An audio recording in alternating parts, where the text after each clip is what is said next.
akosamba na Fali donc comment ki lokola moi dénigrement moko boye bacha journaliste moko oh lelo azata journaliste moko ya poité sur le plan même politique ba camarade bazoya ba finga ka Fali biso bato tozana culture to défendre c'est parce que tozo banga côté c'est non.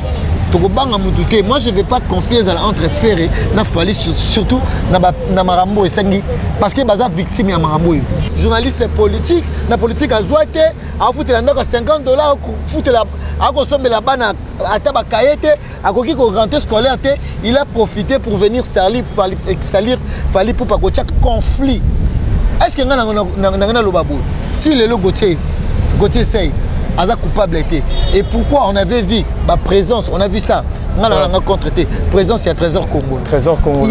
Il est venu, on parle de ce qu'on voit à l'internet. Ah ouais.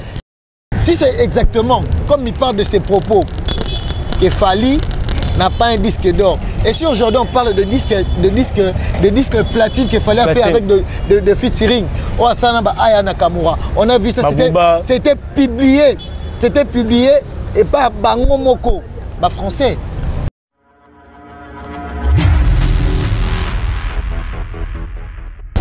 Merci d'avoir abonné tout le concept TV partout dans le monde. Nous sommes en direct à ville, Kinshasa, précisément, la capitale de Kinshasa, la Gombe. Les places pour la mission.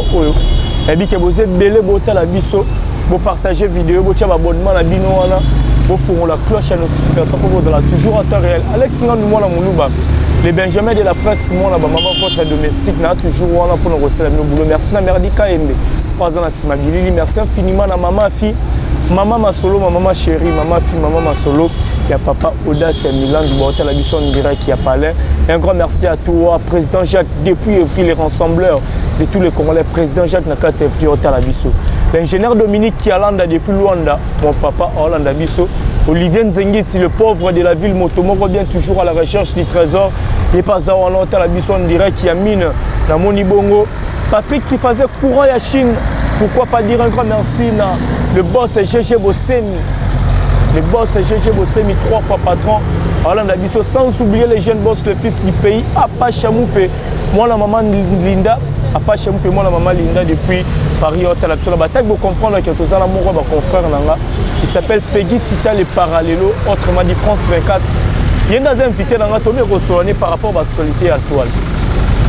Que baba point désigné dans les réseaux sociaux, dans le milieu de la musique, na biso, marambo belé to selon la Peggy Tita, merdi ka mbe fongo langa, na solo déjà invité dans la Peggy Tita. Bonjour, bon week-end. Ouais, bonjour à vous mon frère Alex Ngandou, le Benjamin de la presse.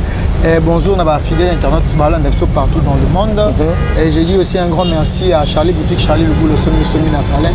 Il est parmi bateaux Basutenanga, surtout dans la matière Italie habillement. Donc je dis un grand merci depuis Istanbul.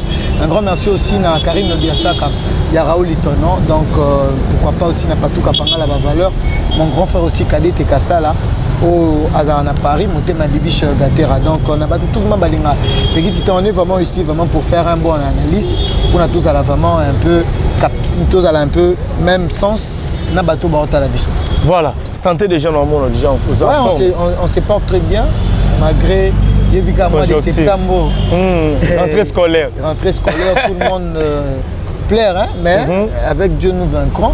Donc il y a Kinshasa tout quoi. Kinshasa tout parce que toi Nenge Mikolo na olela na slogan le jeune courageux.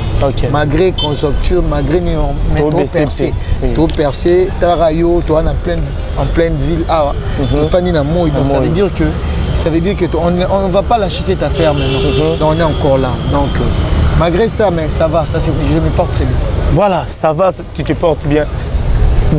Dossier Gauthier Sey et l'artiste Fali Poupa. Tout le monde va vidéo, l'émission où Gauthier Sey Salaki pour dire l'artiste a construit sa carrière ou sa notoriété. Il y a fausse information, il y a aujourd'hui l'artiste a décidé de transférer, il y a même un dossier la justice pour la Gauthier Sey APC va prouver que tout y a ça là prophète ozoa et c'est le kuta ba to belé ba interpréter na banengi na bango l'artiste Fali pour ça la bongo te ba suspect de l'autre côté ba c'est quand lui il fallait souki azam to le kuta la ba trop fois le kuta ko ça rabiso ba disque d'or tout ça dans tout ça ce qui se passe Peggy Tita ngota lango point de vue, non, tu te dis quoi? Mabutu ou ya Gauthier Seye nati Fally Ipupa amemi Gauthier Seye na niveau justice. D'abord ils ont mutumo boka otoleka récemment après ça il au moins bimboko yo so ba expliquer on était oyeba ndé mboko etambola té. D'abord de un angna lo par rapport à la déontologie journalistique. Moi c'est que la personne que je peux reprocher d'abord grave c'est M. Sango. Un journaliste d'investigation, journaliste politique. Là si tu as fait le facile, oyebi quand même déontologie joue un rôle. Ils ont le droit à moi de doctrine numéro boué. Il faut protéger Rango. Mais les lots si Gauthier Seye passe à la télé pour dire non bah frère né Moussousou, bah ça Fally, bah journaliste politique. Ozoka, bah journaliste politique. Bah qui ça Fally Ipupa. Mais tandis que Fally a politique, Fally c'est un artiste musicien, c'est un patriote, c'est un Congolais. Est-ce que le groupe là, il y a Gauthier Seye, il y a Masso Moussoussou, Massamo Bouépé Soussou, Yves Bouya, je pense que écoute bien par rapport à l'artiste musicien Mboka Nabiso. Baza Batoyo, les lots sont allés les lots Mboka Nabiso sur le plan politique. Les lots tu t'aurais sûreté. Bande qu'on a biso ba journaliste politique, ba o ba baby Samboka, ba o ba côte ça ba diabo et belé. Ce sont de Gauthier Seye. Est-ce que vous imaginez que un journaliste d'investigation comme Gauthier Seye loue une maison à Lingwala de $50 à Lingwala, pas même à Beauvant, de $50. Mais aujourd'hui, sur le plan politique, Atakaba Fayulu, Atakaba Tebele, comme il s'appelle que Aza, journaliste d'investigation, il n'a rien gagné. Mais aujourd'hui, Batouya Ferre va proposer. Parce qu'il parlait bien dans son... Pardon, Batouya Yoka, au moment où on analyse, il y a Gauthier Seye. Au moment où on boulot, on doit être une église au milieu du village. Si. Il faut venir à la télé avec le preuve qui est tangible. Je peux te parler quelque chose. De tout ce que Gauthier Seye a parlé de Fally Ipupa par rapport au disque d'or. Le journaliste international, oh, Bissonio Soto, Yebi Claudicia, oh, on a RDC na Kinshasa, même à Papi Mboma. Journaliste culturel.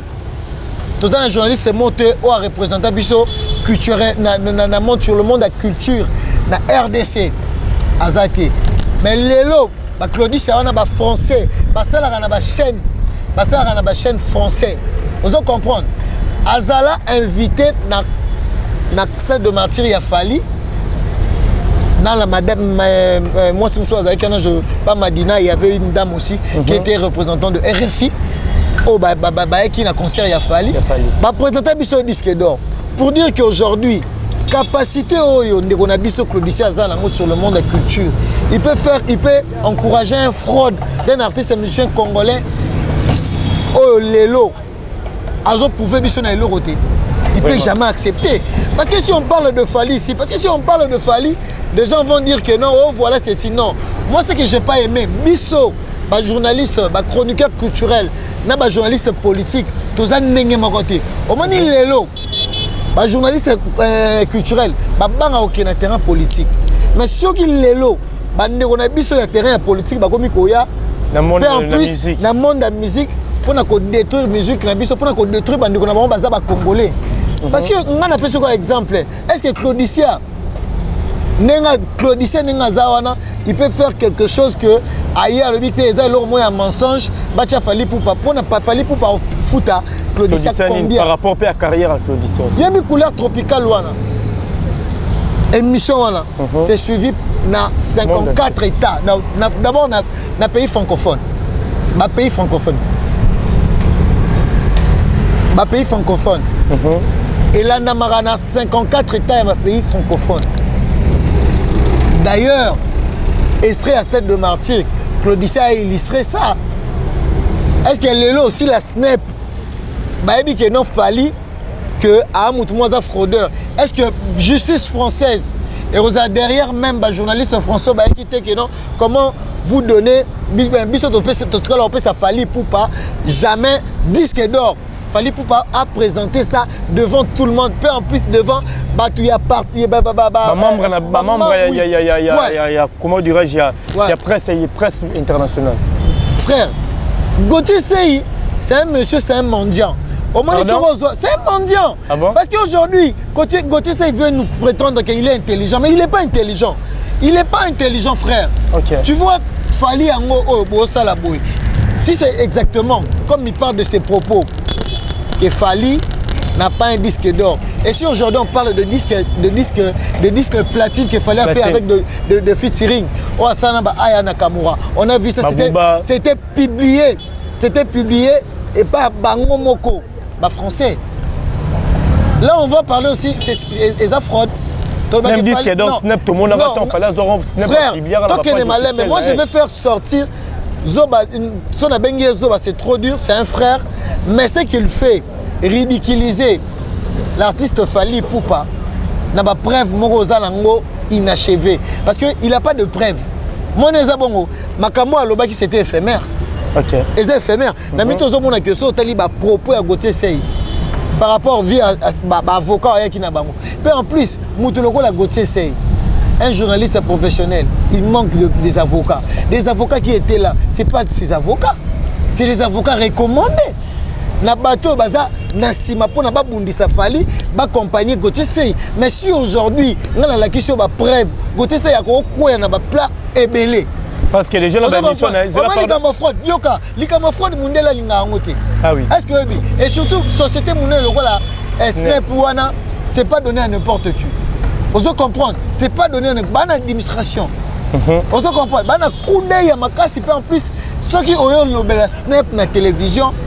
Il va porter au plainte. Si aujourd'hui c'est réellement que M. Fally Poupa a fraudé avec ses disques d'or, et pourquoi pas, depuis longtemps, il y a des communicateurs, le lobby sont un pays francophone.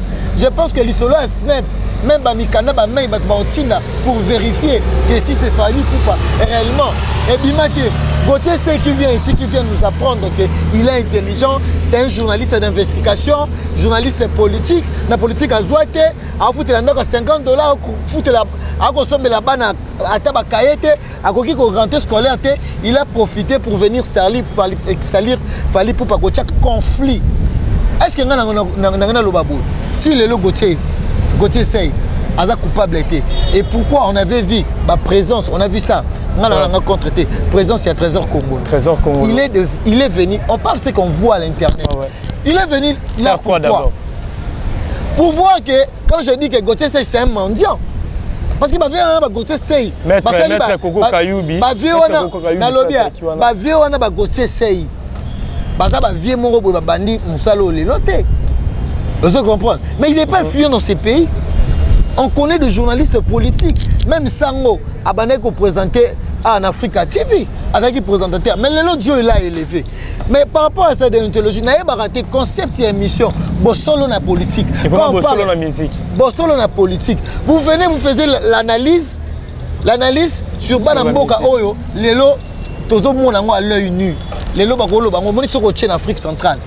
Famille Fally Poupa, il est parmi des artistes prestigieux de l'Afrique centrale.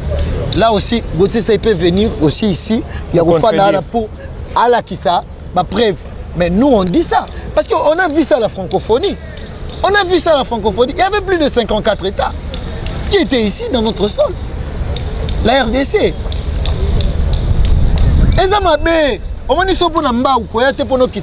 Aujourd'hui, Fally Poupa au Tali. D'abord pour voir que Fally Poupa s'il fraude aussi à la musique. Tala lelo Fally Poupa carrière na yebisika uta qui c'est dans quartier latin. Il y a beaucoup de gens, mais la musique lelo évolution à Fally, au Tali carrière ya Fally nengezo kele.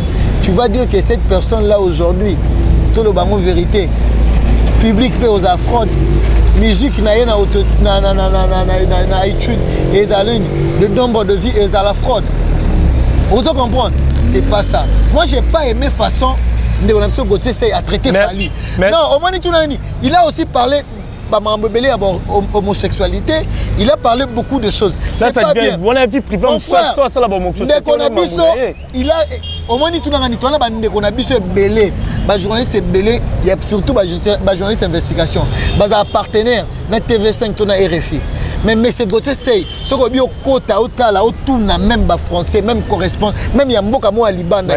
Il a jamais, Azala jamais correspondant moko. Pour moi, que force est journaliste, le long de on a besoin qu'on fasse de la musique pour parler. On se qu'il est profond, rigole.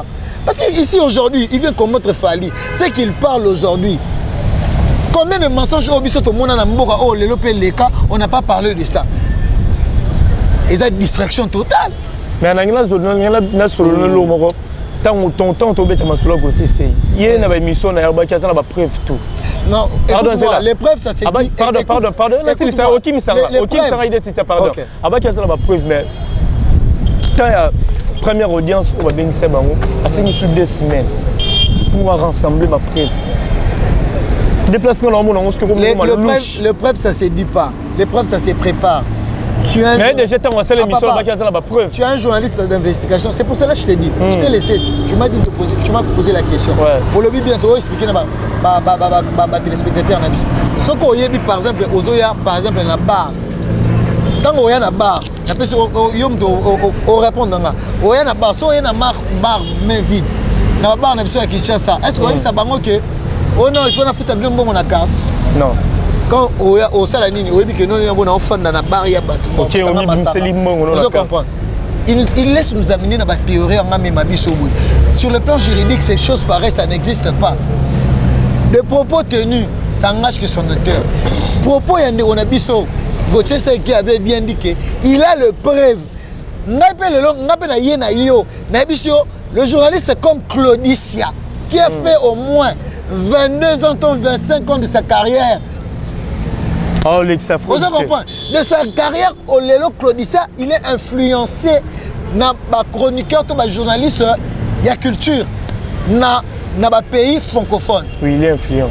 Mais il était là, présent, il était présent dans le concert à Stade de Martyr. Il a fallu Poupa. Aujourd'hui, maintenant, de l'autre côté, il veut nous apprendre quoi? Fali a fraudé à un disque ok. Parlez-nous maintenant des disques de platine. Fali à Zoua, on peut dire que Eza à Lokuta. Naba Bouba, Naba Yana Kamura. Et Beta, Banzembo, et Beta en France, et Beta partout. Il y a un PC, un disque de platine. Par là, non, l'artiste n'est pas fort. Quand il fait des choses déjà, ma featuring naé. Ils ont fait ça déjà. Au moins, il y a un problème à côté de ces années. On a vu on a vu qui est à Zoua. On a vu on a vu des pelés. On a vu des sango. Le sango est un cop net. Il y a un cop net politique. Il y a un homme qui a yoji. Amulata yoji oh bamoni yaba tunaki vene songo bila amuna magamote sanga comme on le gana range vers bakoma papa sango. Siko vena biso Gauthier c'est quand il voit tout cela. Il y a la biso conception papa sango magelelo akoma na to ebité comment na ngo solo na musique. La musique et comment non et comment bébélé. Mais quand même c'est encourageux à créer une lelo azana ba konjo azana bangona ba mbongo yazui malgré que plus tard il que biso pe tokoya bisaye que vous faisiez bino nyoso wana bozalaki contre population vous avez bozalaki ba concept ba émission pour ba mona bino après temps bozi ba mbongo bo changer moi ba sanga ba ke non ba ko sunga bino to monaka ba monaka na malweka ndenge batu bazo souffrir aujourd'hui les gens voient ça na bosalo na politique la question pertinente aux élèves avec de politiciens ba terre à filmer. Pour tout le monde, il souffrir, ça on ne le fait plus. Il a appelé M. Gauthier Sey pour aller faire un bon. Gauthier Sey a zuité la vie. Il faut dire la vérité, mon frère. Fali c'est un patriote. Fali c'est un artiste musicien. Il est parmi les rares artistes africains. Lelo. Oh, Lelo n'a pas scène. Parce que quand on voit Fali Poupa, on va voir la RDC, on va faire rigoler, il y a des gays Maweti. Tout ça, c'est la fierté du Congo. Mais toi, Gauthier Sey, tu viens combattre, étant qu'un journaliste d'investigation, c'est bien sûr. Apportez-nous ces mots de preuves. Quand vous avez des preuves tangibles, on arrive, les 19, on serait là. Gauthier Sey, comme il avait dit que non, il est intelligent, Aza intelligent plus que Babiro et Fali. Il est intelligent. Il a même dit que la justice congolaise, la compétence n'est pas favorable. Dans la moutoulogo à Gauthier Sey. Avec Nabaloenge, Abani qui sa justice. Bah mettre avocat qui na bango, baza recommandé. Là je te dis la vérité, même sans waza na yebi. Bamna loba. Tant yozo aux autres traités justice d'abisso, baza incompétent.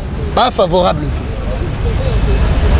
Il faut pas faire ça au bâton. Il faut pas faire ça au bâton. Tu dois préparer tes arguments. Mais quand tu étais venu dans la justice, je pense mon canard. Convocation, tout ça. Oui, le jour là, parce que le jour là, alerte qui biso, Agosamba, c'était le 5, je ne me trompe pas. Ah ouais. Agosamba n'a fallu. Donc comment il le là moi, dénigrement moko boy. Bacha journaliste moko, oh lelo, azatar journaliste moko ya poité sur le plan même politique. Ma camarade bazoya ba fin a fallu. Biso bato tozana culture, to défendre c'est parce que toujours bang à côté c'est non. Moi je ne vais pas confier entre Ferré na Fali surtout na Marambo et Sangi parce que baza victime ya Marambo même Ferré azala victime ba journaliste ba te belé ba ya ba finga Ferré na ba façon mususu et comment na ba justice est-ce que bien il y a ba façon il faut même côté à faire il faut pas combattre ba ko jamais ko soutenir ndeko na biso Gauthier Seye pour na aya ça l'affrontement na ndeko Fali pour nazonga loko moko lobaki wana sangwa lobaki sangwa bengi Gauthier Seye pour balia faire la mbongo. Aujourd'hui là, tout le monde a pardon, c'est là. Pardon, c'est ça Nazoya. Parce que tout le monde a bandé on a biso ba Gaulois, ba lobby les 19 rendez-vous, ba on la mobilisation ba Gaulois ba les belé un niveau justice pour nous défendre, pour nous soutenir les Gauthier Seye. C'est que Peggy tu veux affirmer que Ferrego est derrière de ce Gauthier Seye. Gauthier Seye est coupable. Parce que je dis ceci, c'est parce que Bazala victime, il y a Marambo. Bazala victime, il y a diffamation. Et ça, diffamation. Si. Même Ferrego là. Bazala victime plusieurs fois. Si je parle de ça, pour Nangaï, on a été que non, place ni n'inga na lukana soutenir Gauthier Seye. Na Marambo a lobby ça injuste. Parce qu'un jour pour tu balouki la paix quand même. Et ça injuste. Et ça injuste, j'ai compris que bah te belé bah vraiment rien bah si ma artiste à rose à moi 2000 mois 3000 na facilité pour na combattre mususu. Yango wana ce na secteur la musique na biso ne tout le monde loba nigérien, le loba zo avancer c'est parce que bah côté ça peut moins idéologie. Solidarité. Tout ça une industrie musique. Pas solide. Tout ça na ba grand, mais industrie musique na combattre. Est-ce que bien si pays local la RDC, on manque l'industrie musicale. On manque même de producteurs. On manque beaucoup de choses sur le plan de la culture.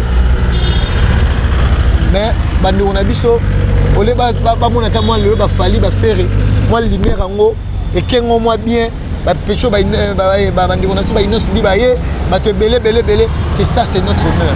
Mais journaliste oh il y a une diffamation pour na akoi ça. Artiste oyo sa fierté je pense que moi je ne serais pas d'accord.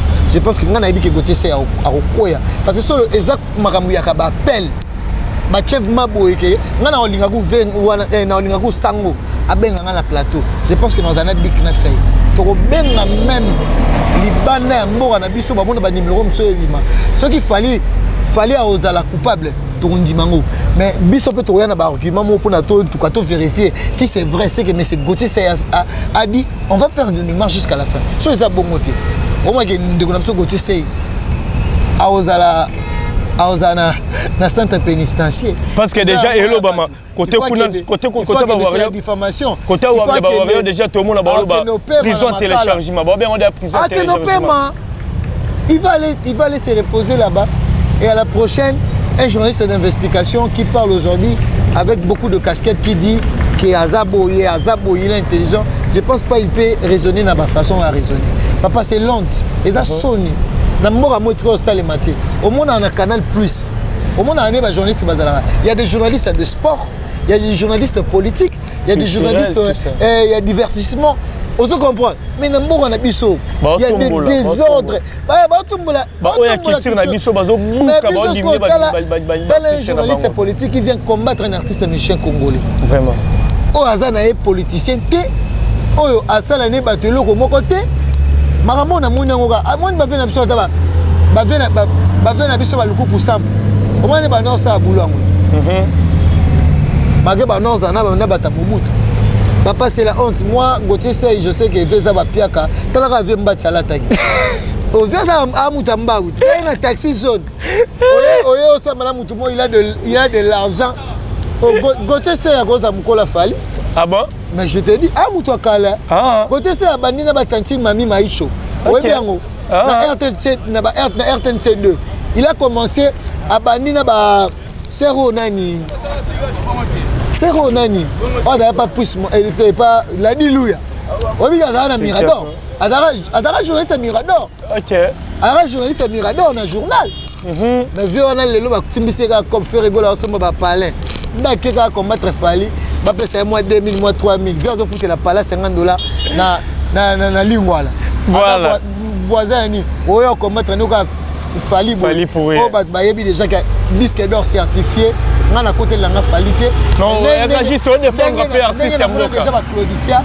Na bateau baya na RFI et Radio France Internationale. Papa, comme ce pour on a un représentant partout. Parce que bah qu'il fallait il est au moins fraude. Représentant le tout le monde qu'il fallait qu'il s'embatte. Vraiment. Ah papa, il veut nous apprendre quoi. Voilà, merci beaucoup parallèlo. Tes autres précédés biso. Et d'abord mon côté en plus ça on rebomisa ba masana yo. Ba masana ba zoate ba moni le motambo na barrage ba comment Israël mutombo. Et donc ça ba on a plateau. On a fait ça dans comme musu batakata fayulu. Batakata fayulu parce que na fachi ba kokate. Voilà, merci beaucoup Peggy. Tu bazo signaler biso kuna bazo signaler biso na dit que tozo. Non, ba véritable. Tu n'as rien. Bon ba vérité. Ba véritable. Tu fais na biso sango déjà là. Mais ba massa no ba taka costume tu sais français boya na ba papier. Deux personnes nga pistonné ba mezo simbate. Ora mutu na mutu. Ora mutu ezo simbate ba goto. Quand tu sais abanda TV même libosa sango. Il y a fil. Avec la makolo, takazana aya média avant Patrick Mouya. Patrick Mouya lelo, patron média, ministre. Parce que Gauthier c'est nous sommes dans un Luka, mais ceux qui Mouya lobby qui est pas un journaliste, na maïele bout. Je pense pas de Gauthier c'est entré maintenant Mouya attend 10 secondes. Voilà, merci beaucoup Peggy, tu t'entends encore à nous expliquer mon boitant. Bah là quelques minutes car rapport d'être au national soukato kabwana va retenir nini. Rendez-vous à le 19, tu as parlé de la justice. Pour le procès, Gauthier, c'est 2 semaines déjà le 19 autres, on a parlé de la justice. On va retenir une dédication vite fait. Non, d'abord, on va retenir parce qu'on est de la culture. Nous tous, on doit soutenir Fali.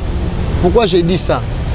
Quel que soit le Gaulois, le Warrior, les spiritas. Non, je dis pourquoi. Fali, il est de la culture. C'est un musicien.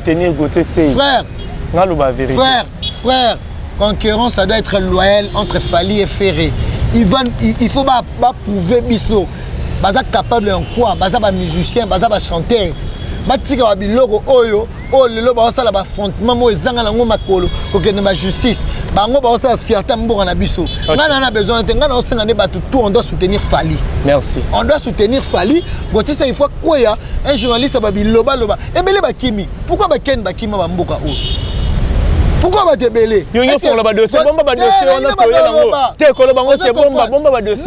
On va soutenir Fali Poupa. Ok. On va soutenir Fali Poupa. Tu soutenir Fali Poupa, dédicace. Et je dis aussi courage à Fali. Merci. Courage à Fali. Babi, manga oya otela.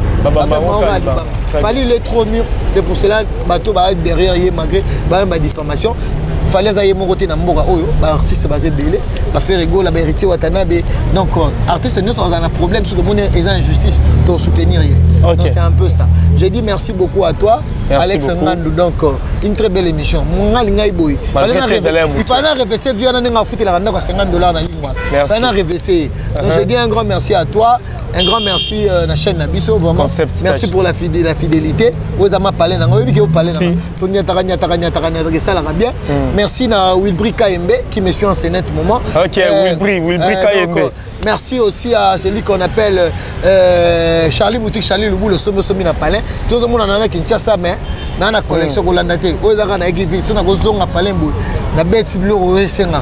On reprend donc, on appelle Charlie Boutique, Charlie Loubou, au sommet sommet na palais. Karim Nabiasaka, il y a Raoul Itono. Cadet Castala, mon grand frère propre, il y a Bibi Chagatera.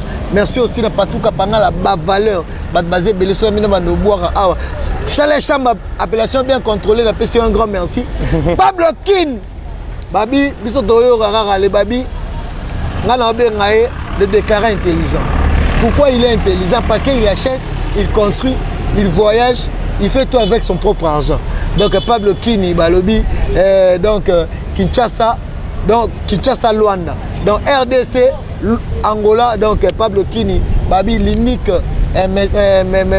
mécène, donc la PCM Beauté, Joe Lili attend en série annonce, Clairbeau Boulamino, garçon de Paris, vous avez belé TG Moukina, était grave, bâtiment vous avez belé, ma mère n'a Paris, ma mère n'a États-Unis, vous avez vraiment belé, merci vraiment. Voilà, merci beaucoup Peggy Titan Nathan, merci à tout Bazuto Talabiso, merci à Merdi KMB qui était derrière la caméra, merci infiniment à la boutique Dame Bijou Moula Tokanda Kanda A2, c'est Kassavou Balobi, pour les alliés, qualité et puis prix abordable. Ma sœur tout, ma frère chérie, ma maman tout qui est là. Bijou Mola ton Kanda Kanda a des cirques ça vous référence ex Lambert de Paris. Bala Nibal Tokuta na méga top na Inza A63 cirque ça vous toujours. Mon méga top sous na Nyangwe 197 référence